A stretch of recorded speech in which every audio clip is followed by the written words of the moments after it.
নমস্কার প্রিয় রাজ্যবাসী। রাজ্যের সাম্প্রতিক বিধ্বংসী বন্যায় আপামর রাজ্যবাসী মারাত্মকভাবে ক্ষতিগ্রস্ত।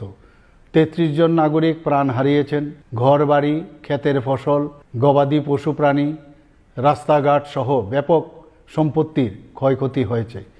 রাজ্য সরকার ক্ষয়ক্ষতি পূরণের লক্ষ্যে জোরদার প্রয়াস অব্যাহত রেখেছে। তবুও আগের স্বাভাবিক অবস্থায় ফিরে আসতে আরও অনেক সময় লাগবে।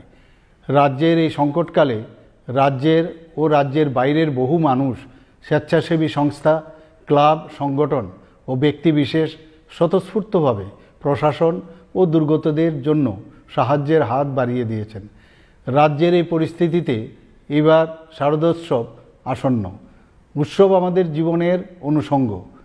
উৎসবে আনন্দ স্বাভাবিক, কিন্তু সেই আনন্দ যাতে অন্য কারোর নিরানন্দের কারণ না হয়, সেই দিকে আমাদের সকলের লক্ষ্য রাখতে হবে। এবারের এই বন্যা পরবর্তী পরিস্থিতিতে আমাদের সকলের উচিত মানবিক ও সামাজিক দায়বদ্ধতা নিয়ে বিভিন্ন মানুষের পাশে দাঁড়ানো। তাই রাজ্যের বন্যা পরিস্থিতিকে বিবেচনা করে এই বছর পুজোর চাঁদা আদায়ের ক্ষেত্রে কোনো প্রকার জোর জবরদস্তি না করতে আমি ক্লাব, সংস্থা ও সার্বজনীন পুজো আয়োজকদের কাছে অনুরোধ জানাচ্ছি। পাশাপাশি রাস্তায় যানবাহন থামিয়ে চাঁদা আদায় না করার জন্য আমি পুজো আয়োজকদের কাছে আবেদন জানাচ্ছি। আমি আশা করব ক্লাব ও সার্বজনীন পুজো কমিটিগুলি এবারের পুজো আয়োজনের বাজেট কিছুটা কমিয়ে সেই অর্থ দিয়ে সামাজিক দায়বদ্ধতায় বিপন্ন মানুষের পাশে দাঁড়াবেন।